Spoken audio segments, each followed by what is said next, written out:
Hai guys, welcome back to Roll Chess. Apa kabar sobat Kita Catur? Semoga kalian di sana sehat dan sukses selalu pastinya. Saya selalu doakan. Kali ini kita akan membahas partai dari semifinal game pertama di FIDE Grand Prix tahun 2022 leg pertama di Berlin. Ya, juara grup A, Hikaru Nakamura menantang juara grup C. Ya, dia adalah Rapot Richard, pecatur nomor 1 Hongaria. Ya teman-teman, di game pertama Hikaru Nakamura memegang buah putih dan Rapot Richard memegang buah hitam. Hikaru memulai dengan D4, kuda F6, C4, dan E6 dijawab oleh Rapot Richard. Kuda C3 dimainkan dan Rapot Richard memilih D5 teman-teman.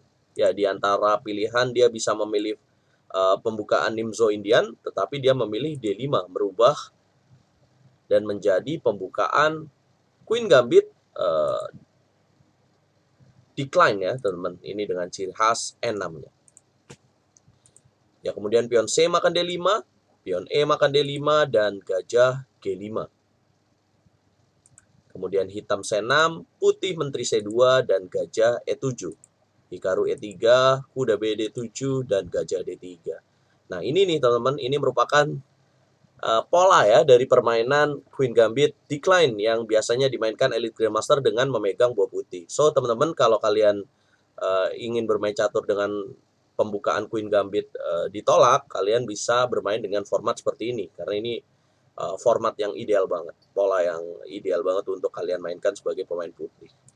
Ya, Rapot Richard bermain dengan kuda H5, teman-teman. Kuda H5 ini melepaskan serangan dari putih ya, dengan ada gajah di G5 di sini. Jadi dia memaksa gajah di petak G5 ini untuk langsung ditukar. Tegas banget lah Rapot Richard ini. Gajah makan E7, menteri E7, dan rokade panjang. Langsung dilakukan oleh Hikaru Nakamura. Ya, pilihan lainnya dia sebenarnya bisa memilih dengan rokade pendek ya, dengan kuda GE2. Karena kalau kuda F3 mungkin hitam akan mengganggu dengan kuda F4. Ada pinning di menteri E7-nya. Ya, rokade panjang, kuda B6 hitam, kemudian H3 dipilih oleh Hikaru Nakamura. Ya, apa sih ide dari H3 adalah untuk menyerang dengan G4 ya teman-teman. Kemudian kuda F3 seperti ini. Nah, G6 dimainkan oleh Rapot Richard. Kemudian kuda F3 dan kuda G7. Ya, kalau menurut teman-teman, kira-kira hitam akan bermain dengan rokade pendek atau rokade panjang nih teman-teman? Ya, tepat jika kalian menjawab, ya ini akan sangat dipertimbangkan ya jika dia memilih rokade pendek. Kenapa? Karena dia tidak memiliki gajah Fianchetto tapi membuka dengan G6. Yang pasti ini akan sulit untuk hitam karena putih akan lancar jaya nih, akan lancar jaya menyerang dari sisi sebelah sini. Ya, kemudian Hikaru G4, gajah E6, kuda E2 dimainkan, manuver dan rokade panjang. Ya, by the way teman-teman, apakah kedua pemain ini tahu atau tidak, tapi format ya, formasi diagram seperti yang kita lihat sekarang ini adalah ternyata pernah dimainkan di partai zaman dahulu teman-teman, yaitu di partai Garry Kasparov melawan Vasily Smyslov tahun 1988. Gila ya, tahun 1988 dan dimainkan kembali tahun 2022. Nah, inilah kenapa pembukaan catur tidak ada lagi pembaruannya teman-teman. Bukan tidak ada pembaruan, maksudnya nggak ada opening baru lagi karena opening zaman dulu yang dimainkan para Grandmaster juga masih layak untuk dipertandingkan teman-teman. Kemudian Raja B1 mengamankan Raja B8, benteng C1. Ya, ini merubah permainan dan memindahkan buah-buah catur dari Hikaru Nakamura untuk menyerang dengan jalur C ini. Ya, kuda E8 dimainkan, manuver ya teman-teman. Kira-kira ini putih manuvernya kemana nih? Kalau teman-teman nilai ya, putih kuda F4, kuda D6 dan A4 di sini. Hikaru Nakamura, kemudian kuda D C4. Dan bisakah teman-teman tebak langkah apa yang dijalankan oleh Hikaru Nakamura di langkah selanjutnya ini? Ya, ada langkah menarik. Hikaru Nakamura di sini memainkan langkah A5 di langkah ke-19. Pengorbanan dan di sini kita menjawab dengan menteri B4, ancam kuda A3. Nah, by the way, kenapa sih Rapot Richard tidak berani mengambil pion A5. Apa yang akan terjadi kalau diambil pion A5, maka di sini Hikaru Nakamura akan ambil advantage, akan mengambil inisiatif dengan Menteri C5 menukar dan paksaan. Kemudian pion D makan C5 dan kuda C8, kuda D7 mungkin akan dipilih oleh Rapot Richard dan putih akan menyerang dengan B4.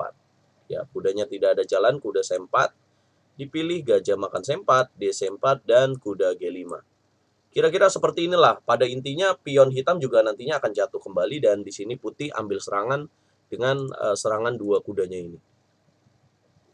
Well, Rapot Richard melihat itu dan dia berpikir cukup lama dan akhirnya memainkan Menteri B4. Menteri B4 memberikan kuda gratis di petak B6, tapi ada ancaman yang lebih berbahaya dengan kuda A3. Ya, Hikaru jelas menjalankan Menteri C3 melihat ancaman itu. Menukar Menteri A5. Menteri A5, kuda A5, dan kuda G5 dimainkan oleh Hikaru Nakamura. Ancam gajah dan ancam kuda. Ancam gajah dan ancam pion di petak F7 di sini. Ya, benteng D F8. Di sini yang dimau Rapot Richard adalah ketika putih memutuskan makan gajah di petak E6, maka dia akan mendapatkan ganti pion di petak F2. Ya, Hikaru tidak mau itu dan bisakah teman-teman tebak langkah apa yang dimainkan oleh Hikaru Nakamura? Ada langkah kejutan di sini yang membuat penonton terkejut ya ketika menyaksikan permainan ini. Ya, ada langkah gajah G6. Boom. Gila ya. Kalau dikalkulasi secara mendasar ya, ini kehilangan perwira sebenarnya putih. Tapi apa yang dimau oleh Hikaru Nakamura sih dengan variasi ini? Ya, jika hitam memainkan pion H makan G6, maka dia akan makan gajah E6, makan pion di G6 dan terjadi dua ancaman benteng ya oleh kuda. Nah, kira-kira hitam makan kuda BC4 dan putih akan memakan salah satu benteng ini dan coba memaksakan kemenangan dengan dua pion ini. Jadi bermain dengan komplikasi ya. Tapi menurut Hikaru Nakamura ini akan jauh lebih enak dan sejalan dengan evolution bar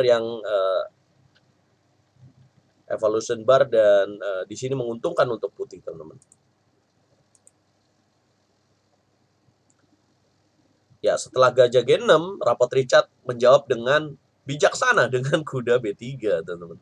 Dia tahu dia tidak mau mengikuti kemauan Hikaru Nakamura, dia ancam benteng dan kuda F6. Nah, ini sebenarnya tidak akurat. Seharusnya langkah yang lebih menarik adalah kuda makan pion H7. Ya, kuda F6, hitam pion F makan kuda dan kuda H7. Wow. Benteng F G8. Ya, tidak mau mengambil pion di petak F2. Ya, sebenarnya tidak masalah ya. Tapi di sini Rapot Richard coba merespon ya. Di sini dengan benteng DG8 adalah ngancam gajah dan supaya bisa mendapatkan benteng di sini. Ya, gajah D3 Hikaru Nakamura, kuda makan benteng, raja makan kuda, dan benteng G7. Ancam kuda F6, benteng F7 tidak tepat dilakukan oleh pemain hitam karena di sini benteng H6. Ya, beda cara ancam, beda hasilnya teman-teman. Benteng H6 lebih menarik dijalankan. Setelah benteng F7, ya putih akhirnya bisa G5. Nah, ini kalau didiemin, dia pionnya akan terus maju, teman-teman. Jadi Rapot Richard di sini langsung ambil keputusan benteng makan kuda dan sebenarnya tidak tepat juga. Langkah lain yang bisa dipilih oleh Rapot Richard adalah benteng H4 di sini. Well, kayaknya si Gondrong ini juga kayak langsung aja kali kesel juga kayaknya karena tadi ada gajah G6 yang tidak terlihat oleh dia. Benteng makan kuda, pion G makan benteng F8 dan H4.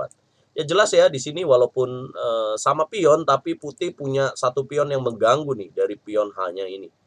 Benteng H6, Raja D2, Raja C7, Raja E2 ya.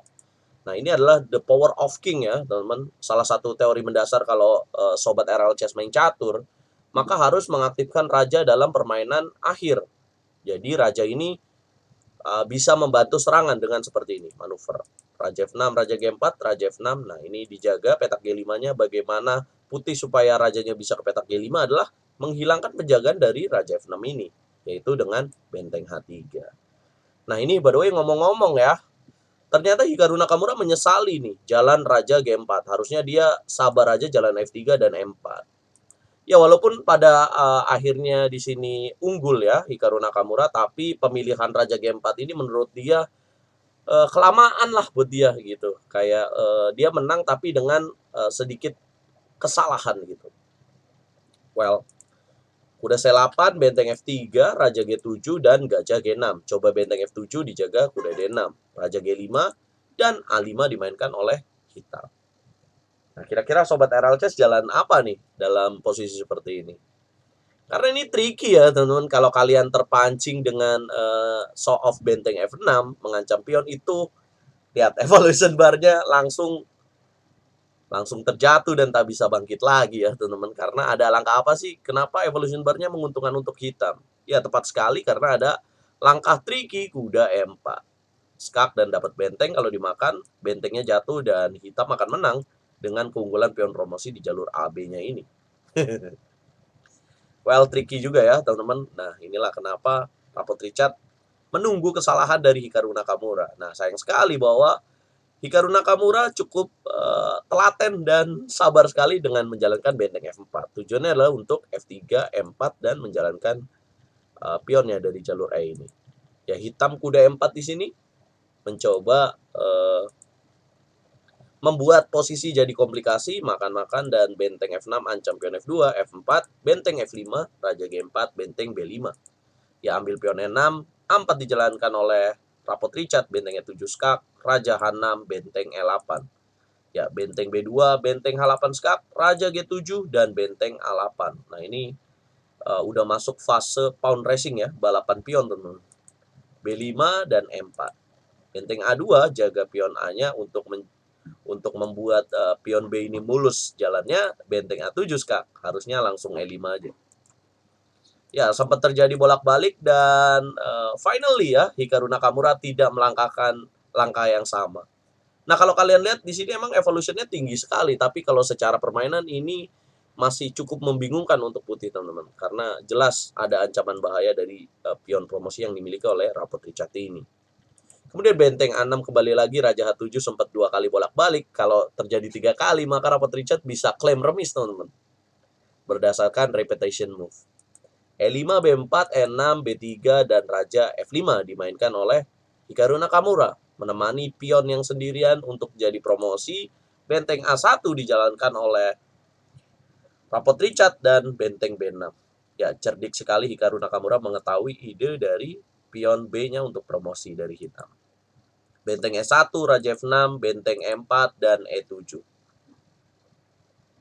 Ya, benteng F4, Raja E5, belum mau nyerah juga gondrong. Benteng F1, Raja D6, benteng E1, Raja D7. Ya, C5 dimainkan oleh Rapot Richard yang sebenarnya bisa ditolak aja ya, simple D5. Tapi Hikaru kayaknya mulai kesal ya dia dengan permainan Rapot Richard yang tidak mau menyerah, dan di sini dia ambil pion C5, benteng D1, Raja C7, benteng E1, Raja D6. Ya, ini ngelamang-lamain aja sih sebenarnya, dan pada akhirnya menyerah di sini dengan ya seperti ini, benteng A2, dan jelas ya 2 pion 1 pion. Kalaupun dilanjutkan ini terlalu jauh. It's far ya. Rajanya terlalu jauh dari rumah ya. Kalau film Spider-Man nih, it's far from home. Nah, inilah. Karena nggak bisa ngebantu pion promosi dari putih. Nggak bisa menahan. Well, inilah yang terjadi di game pertama permainan antara Hikaru Nakamura, juara grup A, dan juara grup C, Rapot Richard. Nah, game keduanya akan dimainkan nanti malam teman-teman, jam 9 malam kita nobar di RL Chess kembali. Ya, rencananya semifinal ini akan bermain 2 kali teman-teman. Dan kalau misalkan nanti malam Rapot Richard berhasil epic comeback melawan Hikaru Nakamura dan terjadi skor 1-1, maka selanjutnya mereka akan bertanding dengan tiebreak. Nah, bukan dengan format catur standar lagi, tapi mereka akan bermain dengan format catur cepat. Ya, 15 menit plus 10 detik setiap melangkah, increment ya teman-teman. Nah, kalau seri lagi mereka akan bermain dengan catur blade. Kalau seri lagi bermain 2 kali, mereka akan bermain dengan Armageddon game. Yang pasti akan terjadi pemaksaan untuk cari pemenangnya. Nah, kira-kira apakah Rapot Richard akan menghantam Hikaru Nakamura nanti malam? Apakah akan terjadi memaksakan Hikaru untuk bermain dengan babak tiebreak, teman-teman? Atau Hikaru akan mampu melangkahkan satu kakinya kembali untuk benar-benar berada di final? Coba komen, dan jangan lupa kalau kalian suka video ini, bantu RL Chess terus berkembang teman-teman, dengan cara like, share, subscribe, dan komen. Dan kalau kalian nggak suka juga boleh dislike. Dukung terus percaturan Indonesia, dukung terus RL Chess. Catur yes, Indonesia Jaya.